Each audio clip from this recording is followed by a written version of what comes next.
बिस्मिल्लाहिर्रहमानिर्रहीम।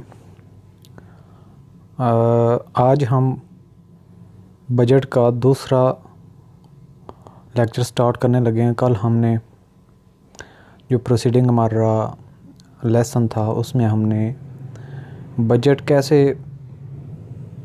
अप्रूव होता है पार्लियामेंट से और उससे पहले कैसे उस पर डिस्कशन होती है और डिफरेंट जो स्टेक होल्डर्स हैं वो कैसे उसमें पार्टिसिपेट कर सकते हैं। बाकी जो पार्लियामेंट है उसमें डिस्कशन कैसे होती है ये हमने लेक्चर 1 और पार्ट 1 में डिस्कस किया था जो बजट पे था, और ओवरऑल लेक्चर नंबर 35 था वो। और आज हम टेक्निकली जो बजट है इट्सेल्फ कि बजट की कंपोजिशन क्या है, इसके पार्ट्स कैसे हैं, इसकी जो गवर्नमेंट मिनिस्ट्री ऑफ फाइनेंस जो होती है वो कैसे प्लान करती है और इसके एरियाज़ कौन से हैं, इस पे हम इसको मज़ीद टेक्निकली और थोड़ा सा डीप इसको स्टडी करेंगे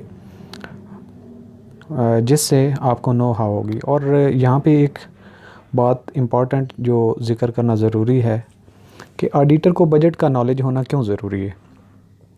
देखिए, जब ऑडिटर किसी डिपार्टमेंट का ऑडिट करने के लिए जाता है तो सबसे पहले वो स्टार्ट ही इसी चीज़ से करता है कि उनका बजट कैसे प्रिपेयर हुआ और उनको कितने फ़ंड्स मिले और उन फ़ंड्स को इन्होंने कैसे एक्सपेंडिचर्स इंकर किए।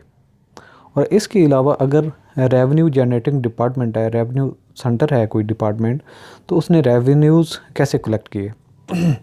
तो ये बड़ा एरिया ऑफ कंसर्न होता है ऑडिटर के लिए कि वो बजट के बारे में उसको नॉलेज हो, जिस डिपार्टमेंट का वो ऑडिट कर रहा है, कि उसका ओवरऑल बजट है क्या, बजट में उसकी पार्टिसिपेशन कैसे होती है और उसकी कितनी फंडिंग्स हैं और अल्टीमेटली उनके एक्सपेंडिचर कैसे होते हैं। तो इसलिए ऑडिटर का काम ही किसी डिपार्टमेंट के जो बजट के डिजिट्स हैं उन्हीं से स्टार्ट होता है। तो इम्पॉर्टेंट टॉपिक है ऑडिटर के लिए। जब वो अपना काम स्टार्ट करने लगता है तो उसको कहाँ से स्टार्ट करना होता है। तो इसी तनाजुर में आपके लिए ये इम्पॉर्टेंट है। इसका प्रैक्टिकल फील्ड में भी जब आप हों तो आपको ये हेल्पफुल रहेगा ये टॉपिक, और तो एग्ज़ाम के पॉइंट ऑफ व्यू से तो है ही। Overview of the budget of Pakistan.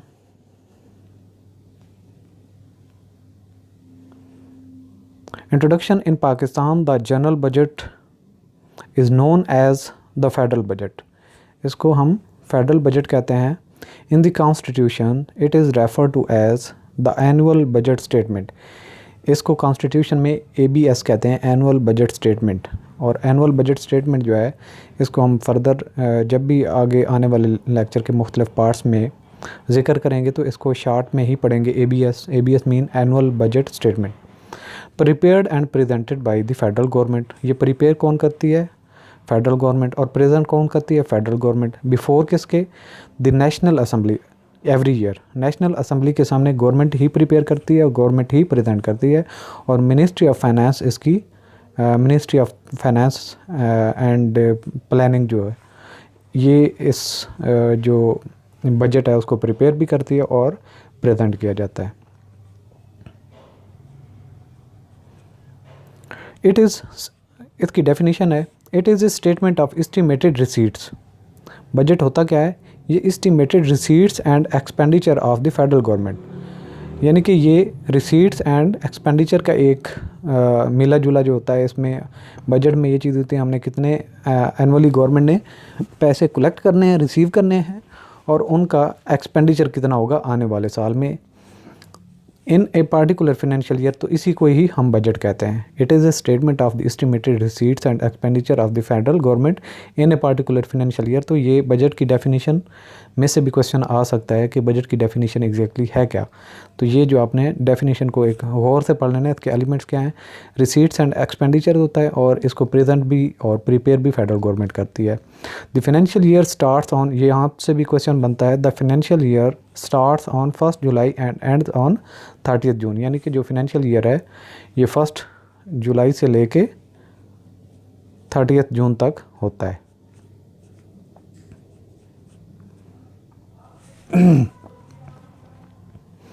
The Constitution underlines that all receipts and expenditure to be incurred in a particular financial year are to be met by the Federal Consolidated Fund of Pakistan FCF।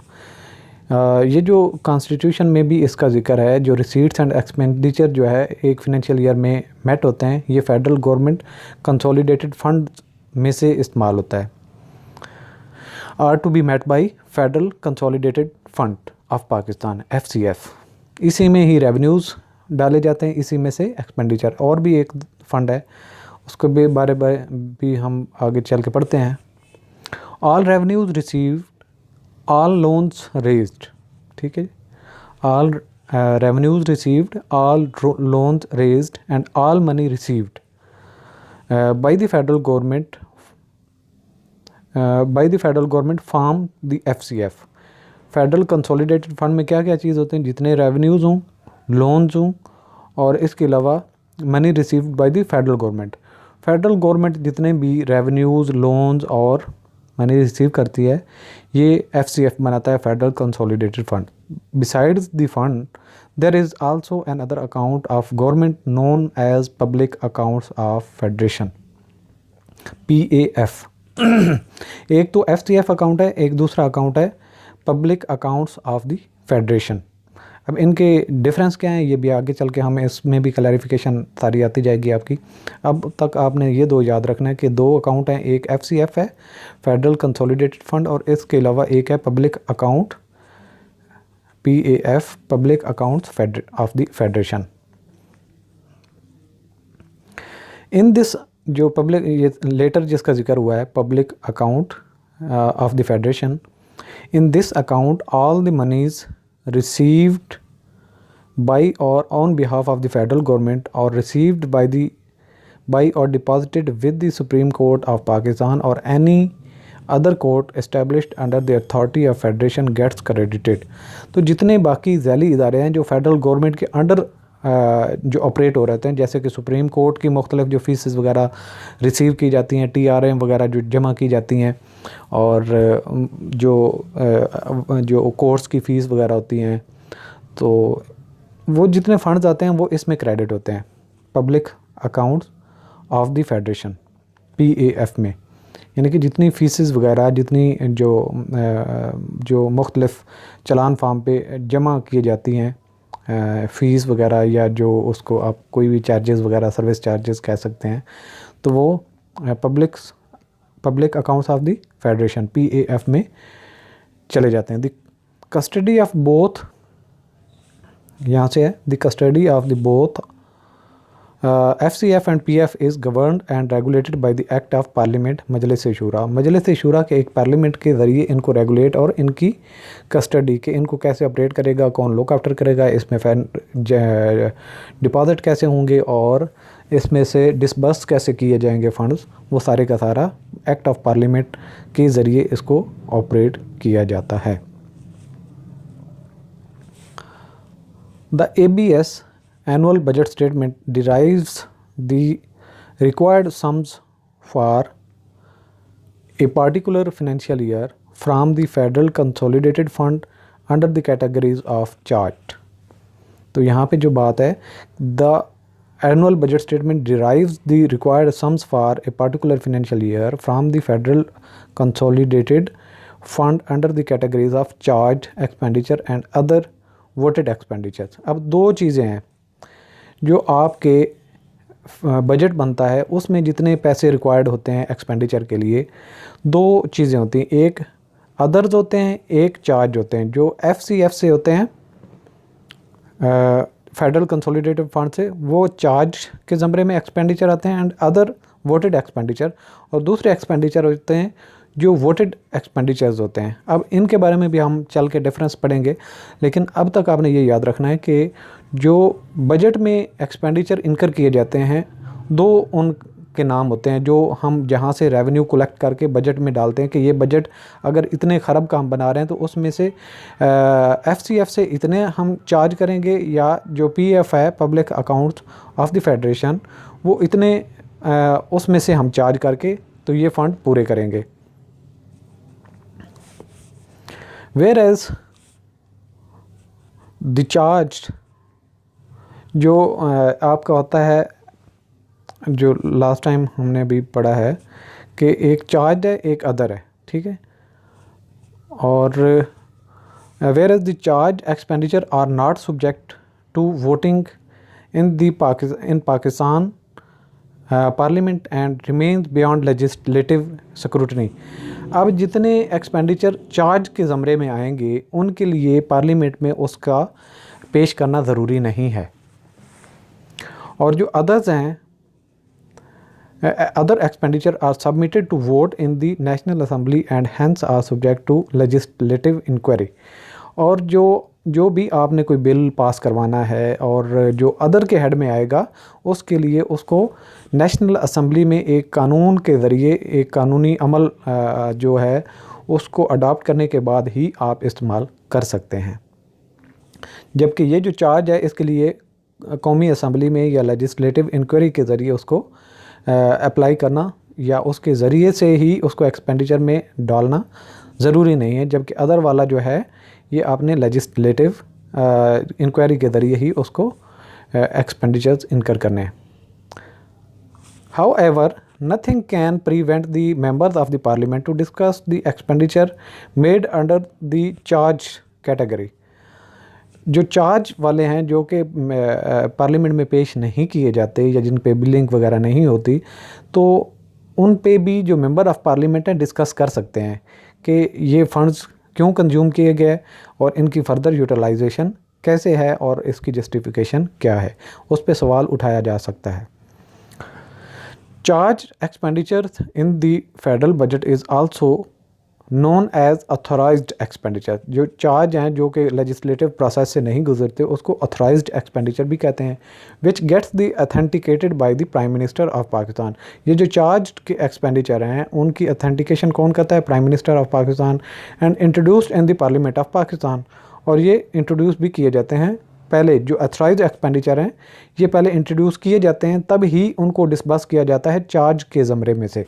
अब charge की अलग बात है, लेकिन authorised expenditure जो हैं इनकी बात हो रही है, which gets authenticated by the prime minister of Pakistan and introduce in the parliament of Pakistan. Charge expenditure is predominantly related to constitutional functionaries and offices and therefore meant to maintain their administrative as well as functional autonomy। अब यहाँ पे ये सिर्फ बात simple बताई गई है कि ये जो चार्ज एक्सपेंडिचर्स होते हैं इनका यूटिलाइजेशन क्या होती है। इनकी यूटिलाइजेशन वही होती है जो आइन जो हमारा कहता है, पाकिस्तान का आइन कहता है कि आप मुख्तलिफ जो हैं गवर्नमेंट के इदारे या मुख्तलिफ ऑटोनमस बॉडीज़ हैं उन्होंने फ़ंक्शन करना है। अब उन ऑटोनमस बॉडी ने जब फंक्शन करना है तो उनको जितनी सैलरीज़ या उनके जितने एक्सपेंडिचर्स होंगे वो इस चार्ज एक्सपेंडिचर्स में से ही इस्तेमाल किए जाएंगे। अब देखें कि फ़र्ज़ किया आइन कहता है कि सुप्रीम कोर्ट ऑफ पाकिस्तान होनी चाहिए और उसके अलावा इलेक्शन कमीशन ऑफ पाकिस्तान होना चाहिए। जब आइन कहता है कि ये इदारे होने चाहिए तो उन इदारों में जो उसकी एडमिनिस्ट्रेशन हो रही है, उसकी ऑपरेशन हो रहा है या उसमें जो हेड कर रहा है, उनकी जो तनख्वाहें हैं या उनके जो एक्सपेंडिचर, वो इन्हीं हेड्स में से निकाले जाएंगे, लगाए जाएंगे चार्ज एक्सपेंडिचर। उनको चार्ज एक्सपेंडिचर आप कहेंगे। इसके बाद है these include the salaries payable to the president. अब प्रेसिडेंट भी आइन के ज़रिए एक उसकी एक अपनी बॉडी है and other disbursement relating to his office president और उसके office. The salaries payable to the जजेस ऑफ द सुप्रीम कोर्ट के जो जज हैं उनको जो तनख्वाहें होंगी वो भी चार्ज एक्सपेंडिचर में से निकाली जाएंगी। The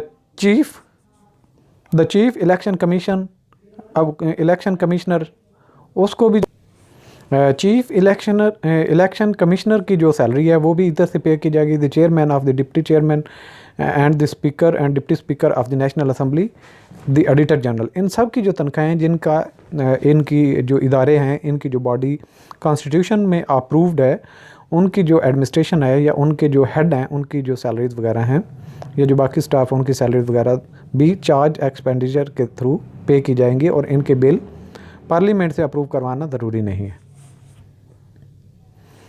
And other administrative expenses including the remuneration payable to the officers, servants of the Supreme Court, the departments of the auditor general, the office of the chief election commissioner and the election commission and the secretariat of the senate and the national assembly. ये जितने भी इदारे हैं, जो भी bodies हैं, इनकी जो तनख्वाहें हैं चार्ज एक्सपेंडिचर से ही पे की जाएंगी।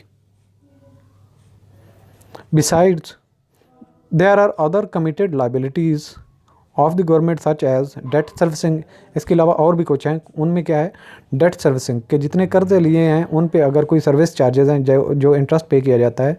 इसके अलावा interest payments, the repayment of amortisation, the repayment और अमोर्टाइजेशन ऑफ कैपिटल एक्सपेंडिचर पे जो अमोर्टाइजेशन के जो हैं वो भी, and other expenditure in connection with the raising of loans, या फिर लोन आपने रेज़ करने और उसके लिए जो एक्स्ट्रा सर्विस चार्जेस वगैरह आपको इनकर करना पड़ते हैं वो भी इसमें शामिल होंगे। Which have been made on the security of the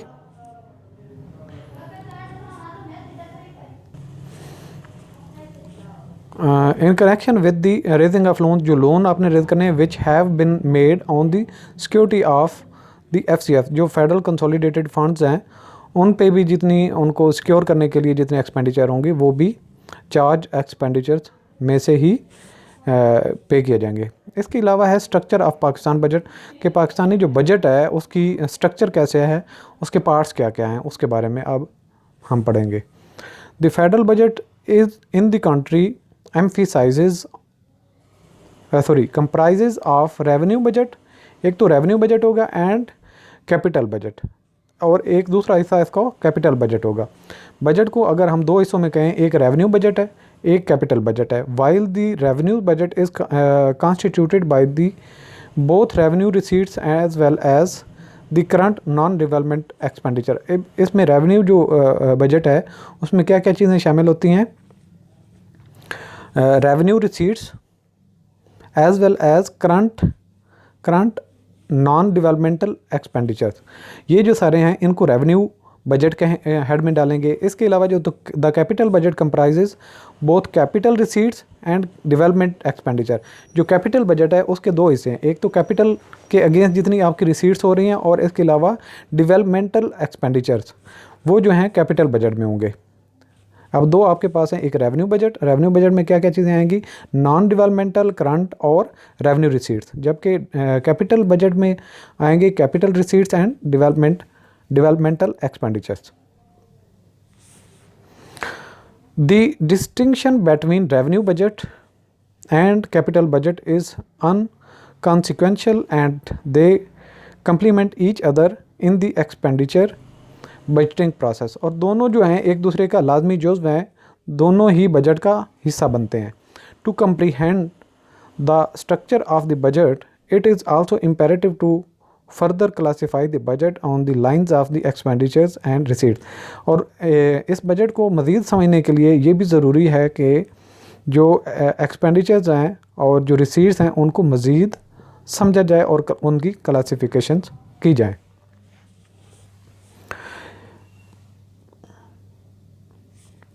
current and developmental expenditure. Current expenditure हमने रेवेन्यू एक्सपेंडिचर में पढ़ा था, और डेवलपमेंटल एक्सपेंडिचर जो थे वो कैपिटल बजट में पढ़े थे। अब द डिस्टिंक्शन बिटवीन करंट, फ़र्क क्या है current, non developmental and developmental expenditure के। अब जो है करंट और नॉन डेवलपमेंटल एक ही चीज़ है, जिसको हम रेवेन्यू बजट कह रहे थे, और जो है and developmental expenditure is significance one. और डेवलपमेंटल जो एक्सपेंडिचर है इसको कैपिटल बजट में हम पढ़ रहे थे। ये दोनों अहम हैं। These two form together the total budgetary expenditure of the federal budget. ये दोनों मिलके, यानी कि रेवेन्यू एक्सपेंडिचर और कैपिटल एक्सपेंडिचर मिलके ही दोनों बजट के जितने भी एक्सपेंडिचर होते हैं, फेडरल गवर्नमेंट का जो बजट होता है उसका जितना भी हिस्सा एक्सपेंडिचर में आता है, दोनों मिल के बनते हैं। यानी कि एक डेवलपमेंटल एक्सपेंडिचर, एक करंट और non developmental expenditures. The current expenditures are for day to day. अब करंट एक्सपेंडिचर किस लिए होते हैं यहाँ पे ये बताया गया है। The current expenditures are for day to day recurring expenditures, यानी कि जो बार बार छोटे छोटे खर्चे होते हैं दिन ब दिन, उनको हम करंट एक्सपेंडिचर कहते हैं। और नॉन डेवलपमेंटल एक्सपेंडिचर भी इन्हीं को कहते हैं, यानी कि नॉन डेवलपमेंटल या करंट एक्सपेंडिचर जो हैं ये रेवेन्यू एक्सपेंडिचर हैं जो कि रेकरिंग नेचर के बार बार होते हैं और छोटे होते हैं। This includes among other the general public service. इसका मकसद क्या होता है? General public service such as maintaining administrative and executive.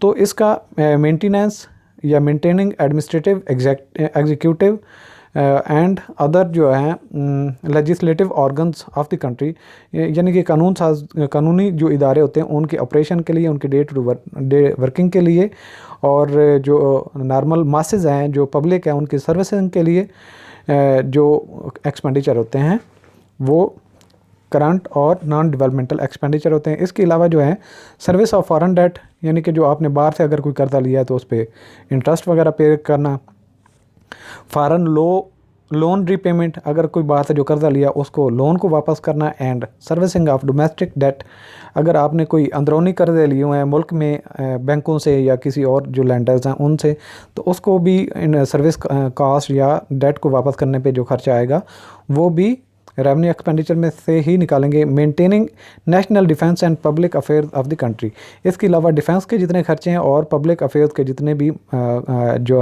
मामलात हैं एक मुल्क के, वो सारे के सारे करंट या नॉन डेवलपमेंटल एक्सपेंडिचर्स में से ही किए जाएंगे। More importantly, it also includes various areas of economic affairs. इसमें economic affairs such as agriculture and its allied activities, energy, mining, manufacturing, transport and communication के खर्चे भी revenue expenditure या current expenditure या non developmental expenditure से ही किए जाएंगे। इसके अलावा housing and community amenities, health and education, ये भी सारे खर्चे इसी में से ही किए जाएंगे।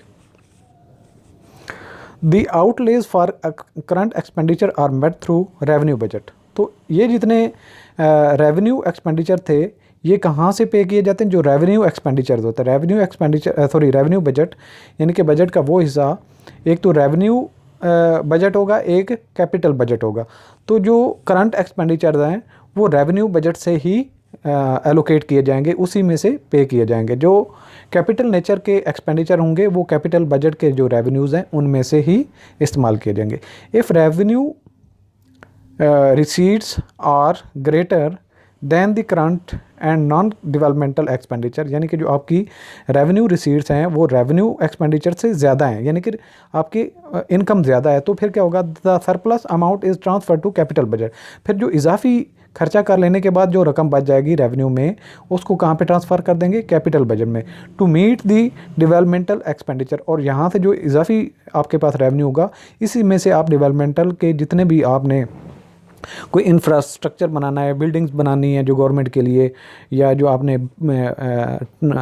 रेल के ट्रैक्स बनाने हैं या रेल्स वगैरह कोई न्यू इंट्रोड्यूस करवानी, तो सारे के सारे ये इसी में से जो इजाफी आपके पास अमाउंट बच जाएगी रेवेन्यू बजट में से, रेवेन्यू करंट एक्सपेंडिचर इनकर कर लेने के बाद, तो उससे डेवलपमेंटल एक्सपेंडिचर इनकर किए जाएंगे और तामीराती मज़ीद काम किए जाएंगे।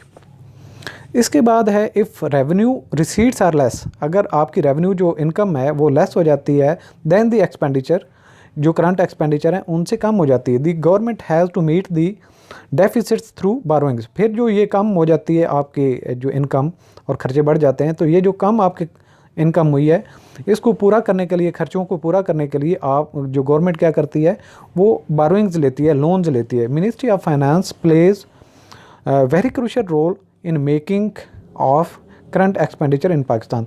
तो जो मिनिस्ट्री ऑफ फाइनेंस है वो करंट एक्सपेंडिचर्स इनकर करने के लिए जो इतने भी डिसीजन होती हैं वो क्रूशियल रोल अदा कर रही होती है, वो लुक आफ्टर कर रही होती है।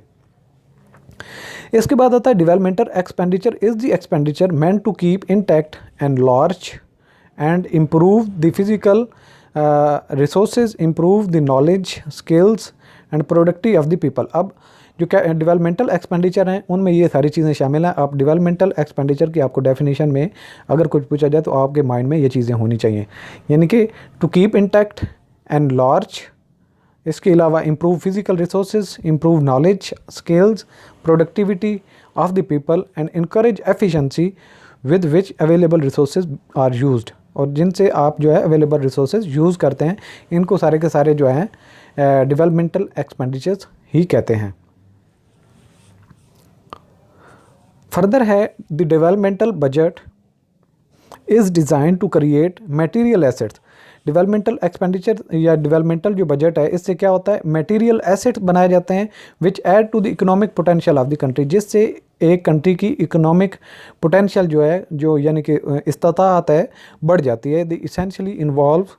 इट इसेंशियली इन्वॉल्व इसमें काम क्या क्या आते हैं, कंस्ट्रक्शन ऑफ वर्क यानी कि बड़े बड़े काम, एक्विजिशन ऑफ परमानेंट एसेट्स आप लेते हैं, ऑफ पब्लिक यूटिलिटी जो आवाम के इस्तेमाल के लिए होते हैं, through public sector development programme, जो PSDP जो प्रोग्राम होते हैं गवर्नमेंट के, जिनको मॉनिटर अरेंज प्लान किया जाता है, उसके ज़रिए आप बड़े बड़े काम करते हैं जिससे आवाम को फ़ायदा पहुंचता है। और इन सब को द डेवलपमेंटल बजट या डेवलपमेंटल एक्सपेंडिचर हम कहते हैं। फर्दर है with ever increasing investment to promote economic development, यानी कि जिससे आपकी इन्वेस्टमेंट बढ़ती है टू प्रमोट इकोनॉमिक डेवलपमेंट, ऐसे इकोनॉमिक डेवलपमेंट भी एक कंट्री की बढ़ती है। The capital budget is assuming increasing importance, और इससे इस आने वाले वक्त में या जो अभी करंट सिचुएशन भी चल रही है, इसकी अहमियत भी बढ़ती जा रही है। जितने भी कंट्रीज़ डेवलप्ड हैं उनकी जो डेवलपमेंटल एक्सपेंडिचर बहुत ज़्यादा होते हैं, और वो लोगों को सहूलियात के लिए इंफ्रास्ट्रक्चर भी देते हैं और सहूलियात भी देते हैं जिससे कॉमन मासेस को फ़ायदा होता है। The developmental expenditure is also called as capital expenditure. Developmental expenditure को ही कैपिटल एक्सपेंडिचर भी कहते हैं। The capital expenditure is generally met from the revenue surplus. Normally ये एक्सपेंडिचर कहाँ से किया जाता है, जो रेवेन्यू बजट में आपकी अगर अमाउंट बढ़ जाए रेवेन्यू एक्सपेंडिचर से, तो इसकी जो इजाफी अमाउंट होती है उसको कैपिटल एक्सपेंडिचर में ही इनकर किया जाता है। लोगों के लिए बड़े बड़े काम किए जाते हैं, रोड, पुलें और रेलवे ट्रैक वगैरह तामीर किए जाते हैं। इसके अलावा reserve funds and borrowings for specific और जनरल पर्पज़, आप जो जनरल रिज़र्व है उसमें से भी अमाउंट यूज़ कर सकते हैं। इसके अलावा जो है स्पेसिफिक पर्पज़ के लिए कुछ बारोइंग्स IMF से या जो एशियन डेवलपमेंट बैंक है उससे भी अमाउंट्स लेके स्पेसिफिक प्रोजेक्ट को फंडिंग करके डेवलपमेंटल एक्सपेंडिचर इनकर कर सकते हैं। Provision for developmental expenditure is included in the budget on the basis of the annual development program। आपका जो एनुअल डेवलपमेंट प्रोग्राम है उसकी मद में आप जो बजट में डेवलपमेंटल एक्सपेंडिचर के हेड में आप अमाउंट रख लेते हैं कि इतने डेवलपमेंट के गवर्नमेंट काम करेगी। Prepared by the planning commission, और ये प्लान कौन करता है, प्लानिंग कमीशन काम करता है in consultation with ministry of finance. वो लाइजॉन करता है मिनिस्ट्री ऑफ फाइनेंस के साथ कि हम आने वाले वक्त में ये प्लान रखते हैं, इसके लिए इतनी अमाउंट चाहिए होगी और आपने ये अमाउंट हमारे लिए हेड में रख देनी है। And the provincial governments and approved by the national economic council, और कौन करता है, प्रोविंशियल गवर्नमेंट्स भी कर सकती हैं। इसके अलावा and approved by the national NEC से आपने इसको अप्रूव करवा के इस हेड में पैसे डालने होते हैं कि अगर NEC नेशनल इकोनॉमिक काउंसिल जो है उसको अप्रूव करती है तो आप इसको ऑथराइज करवाते हैं। इसके बाद है रिसोर्स मोबिलाइजेशन। अब रिसोर्स मोबिलाइजेशन कैसे है, इसके बारे में आप पढ़ते हैं कि after determining the priority and quantum of expenditure, जब मिनिस्ट्री ऑफ फाइनेंस को पता चल जाए कि हमने कितनी हमारी प्रायोरिटीज़ हैं, हमने कितने एक्सपेंडिचर करने हैं अंडर डिफरेंट हेड्स, जो ऐसे जैसे गवर्नमेंट के मुख्तलिफ इदारे अपनी बताते हैं कि हमने इतने प्लान किए हुए हैं, हमारे बजट में इतने खर्चे हो जाएंगे आने वाले साल में, तो मिनिस्ट्री ऑफ फाइनेंस ने क्या करना होता है, वो हेड्स में देख लेती है कि इतने हमें फंड्स रिक्वायर्ड हैं, जो मुख्तलिफ मिनिस्ट्रीज़ ने अपनी रिक्वायरमेंट हमें बताई है। The government work out the mobilisation and estimation of the resources to meet the expenditure needs. अब मिनिस्ट्री ऑफ फाइनेंस का ये फ़र्ज़ होता है, उसकी ड्यूटी होती है कि वो जितनी गवर्नमेंट के इदारे हैं उनको फ़ंड्स रिक्वायर्ड होते हैं वो फ़ंड्स अवेलेबल करे। वो कहाँ से अवेलेबल करती है, ये ministry of finance and planning division का काम होता है। The resource mobilisation is done through 2 sources. अब 2 सोर्सेज होते हैं मिनिस्ट्री ऑफ फाइनेंस के लिए जहाँ से वो फंड वगैरह अरेंज करेगा उन एक्सपेंडिचर को इंकर करने के लिए। वो कौन कौन से हैं, एक है इंटरनल रिसीट्स और दूसरी है एक्सटर्नल रिसीट्स। अब फर्दर इनको पढ़ते हैं कि इंटरनल रिसीट्स में क्या आती हैं और एक्सटर्नल रिसीट्स में क्या आती हैं, ताकि जो मिनिस्ट्री ऑफ फाइनेंस है गवर्नमेंट के मुख्तलिफ इदारों की जो ज़रूरियात हैं उनको पूरा करे, वो कैसे फ़ंड रेज़ करेगी, अरेंज करेगी। Internal receipts, the internal resources come through revenue receipts, और इनको हम क्या कहते हैं, जो इंटरनली गवर्नमेंट रेज करेगी वो इंटरनल रिसोर्सेज या रेवेन्यू रिसीट्स होंगी, और इसमें टैक्स और नॉन टैक्स दो चीज़ें शामिल हैं। नेट कैपिटल रिसीट्स, वो भी कैपिटल रिसीट्स भी आ जाती हैं। इसके अलावा फाइनेंसिंग ऑफ पीएसडीपी, जो पब्लिक सेक्टर डेवलपमेंट प्रोग्राम्स होते हैं उनको फाइनेंस भी किया जाता है, मतलब उनमें जितने आपने पैसे रखे होते हैं उनको अगर किसी बैंक में रख देते हैं, उससे फर्दर जितना इंटरेस्ट अर्न करते हैं वो भी आप यूज़ कर सकते हैं, वो भी इंटरनल रिसोर्सेज हो जाते हैं बाय दी प्रोवेंसेस। और ये प्रोवेंस भी सूबे भी कर सकते हैं, क्यों आप किसी सूबे को पीएसडीपी में कुछ फ़ंड दे दें, वो फ़ंड इस साल में अगर यूज़ नहीं कर सकता या फर्ज किया अभी उसको एलोकेटेड हुए और वो 6 महीने के बाद यूज़ करना चाहते हैं, तो 6 महीने में जब बिलियंस ऑफ रुपीज़ किसी बैंक में आप रखेंगे तो उस पर और भी कितने ही आपको इंटरेस्ट अर्न हो जाता है। तो ये भी जो इंटरेस्ट के चार्जेस होते हैं वो इंटरनल रिसीट्स में आ जाते हैं, जो फर्दर यूज़ किए जाते हैं।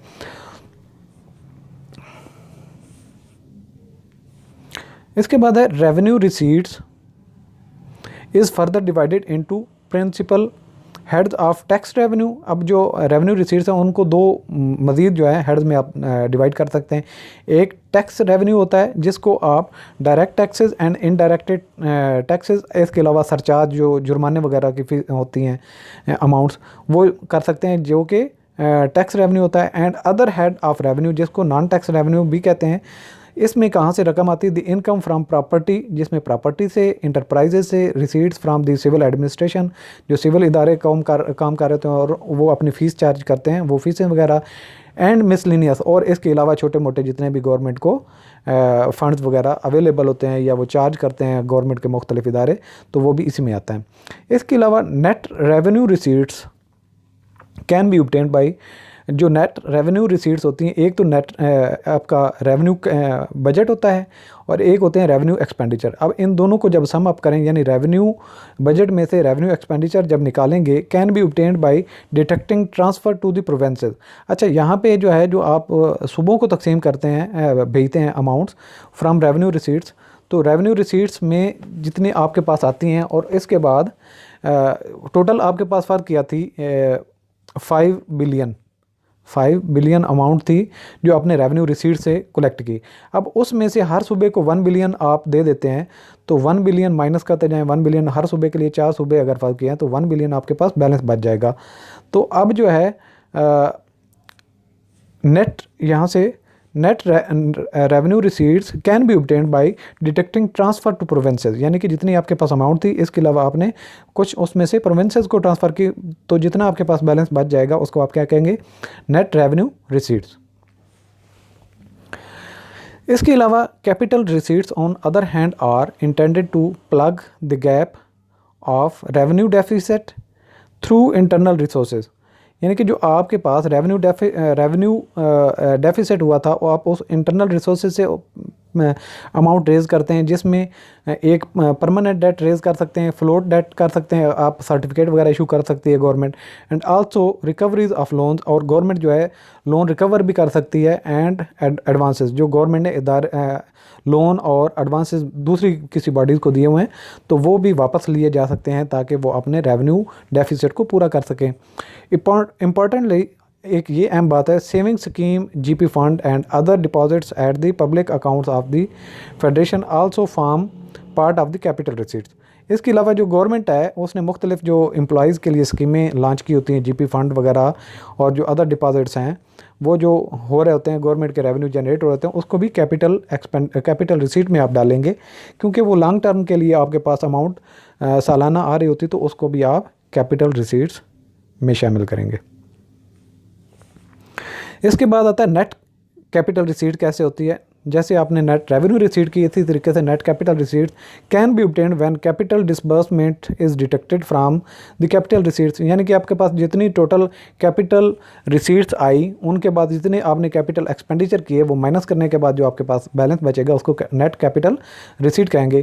कैपिटल डिसबर्समेंट्स, यहाँ से capital disbursements are those disbursement in which the government makes some investments और provides loans and advances and makes short term credits both internally and externally। और जो आपके पास कैपिटल रिसीट्स होती हैं या कैपिटल डिसबर्समेंट होती हैं वो कहाँ से कहाँ पे यूज़ हो रही थी, जो गवर्नमेंट इन्वेस्टमेंट करती है या लोन्स देती है दूसरों को, तो ये सारे के सारे कैपिटल रिसीट में से ही आप उनको डिस्बर्स करने के बाद नेट बैलेंस आपके पास बचता है।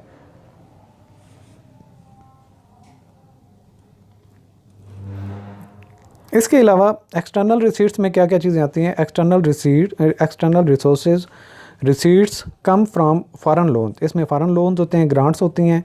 दी एक्सटर्नल बारोइंग्स हो सकती हैं। इज़ कार्ड फॉर मीट, ये कहाँ से जमा की जाती है?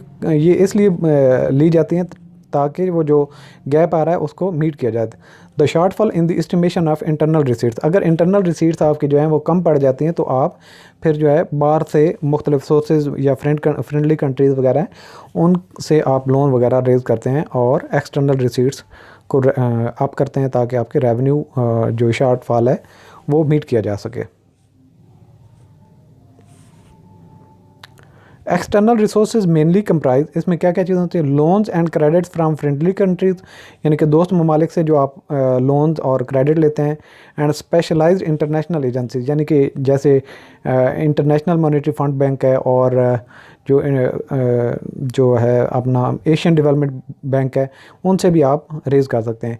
इसके अलावा grant assistance under specific country programme, अगर कोई एक कंट्री जो है वो मुख्तलिफ प्रोग्राम लॉन्च करता है अंडर डेवलप कंट्रीज़ के लिए, तो उसमें से भी आप किसी खास स्कीम के लिए फ़ंड्स रेज़ कर सकते हैं अगर कहीं से आपको इजी टर्म्स एंड कंडीशन पे लोन अवेलेबल होते हैं। The foreign add loans credit and grant, मुख्तलिफ शक्लों में लोन्स क्रेडिट और ग्रांट भी फॉरेन कंट्रीज़ जो हैं वो देते हैं गरीब मुल्कों को, तो उनमें से भी सोर्सेज आ सकते हैं।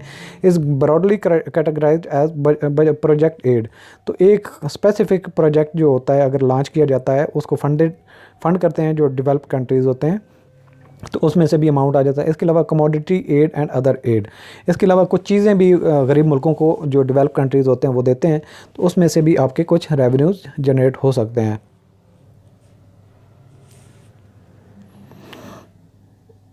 Project aid generally takes the shape of foreign loans and grants for procurement of project equipment and supply of services. तो जो प्रोजेक्ट एड जनरली जो है, जो प्रोजेक्ट एडेड होते हैं वो स्पेसिफिक प्रोजेक्ट के लिए होते हैं और उसी के लिए ही आप रेज़ करते हैं। Commodity aid is utilised for commercial imports, जो कमोडिटी टाइप्स होती हैं, फर्स्ट क्या कोई इजी टर्म्स एंड कंडीशन पे आपको जो कमोडिटीज़ कोई कंट्री देता है तो वो इंपोर्ट्स में बढ़ती हैं, आपकी इंपोर्ट करना शुरू कर देते हैं तो वो इंपोर्ट्स आपके बढ़ जाते हैं। Goods imported under this aid are generally industrial raw material, तो ये इंडस्ट्री में रॉ मटेरियल जो यूज़ हो रहा है वो कंप्राइज हो सकता है। इसके अलावा इक्विपमेंट एंड कंज्यूमर गुड्स हो सकती हैं, केमिकल या फर्टिलाइज़र या इस तरह की चीज़ें भी हो सकती हैं जो प्रोजेक्ट एडेड होंगी।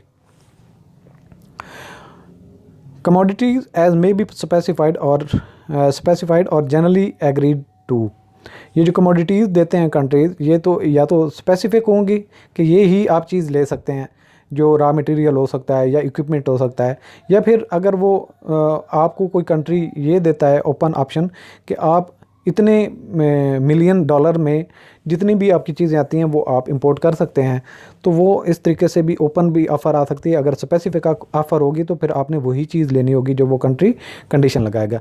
If the aid is untied, अगर जो आपके पास एड आती है उस पर कोई कंडीशन नहीं लगाई जाती, एज द कंट्री में एक्चुअली नीड, इसी तरीके से कंट्री को एक ज़रूरत भी होती है।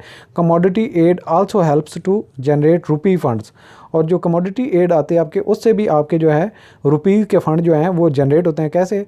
विच आगमेंट दी कंट्रीज़ रुपी रिसोर्सेज, क्योंकि वो चीज़ें जो आती हैं वो आपको रुपी पे नहीं करना पड़ता, तो आपकी वर्थ बढ़ती चीज़ें आती हैं और आपको पे भी नहीं करना पड़ता, तो आपकी रुपी की कदर भी बढ़ती है। To meet its development need, और इससे डेवलपमेंट के जो ज़रूरियात हैं वो पूरी की जाती हैं। The assistance under other bid aid, जो कोई कंट्री असिस्टेंस करता है अदर एड के ज़माने में, कंप्राइजेज लोन्स, इसमें लोन हो सकते हैं, ग्रांट्स हो सकते हैं फ्राम नॉन ट्रेडिशनल सोर्सेज, और नॉन ट्रेडिशनल सोर्सेज होते हैं generally by way of balance of payment support. तो ये बैलेंस ऑफ पेमेंट की मद में भी हो सकती है। फर्ज किया आप उनसे कुछ इंपोर्ट कर रहे थे, तो इंपोर्ट के बदले में वो आपसे कुछ और चीज़ें मंगवा लें या आपको जो है कंसेशन दे दें कि आप इतनी अमाउंट्स उसमें ना पे करें, तो इस तरीके से भी आपकी असिस्टेंस हो जाती है और ये भी आपका वही हिस्सा बनते हैं।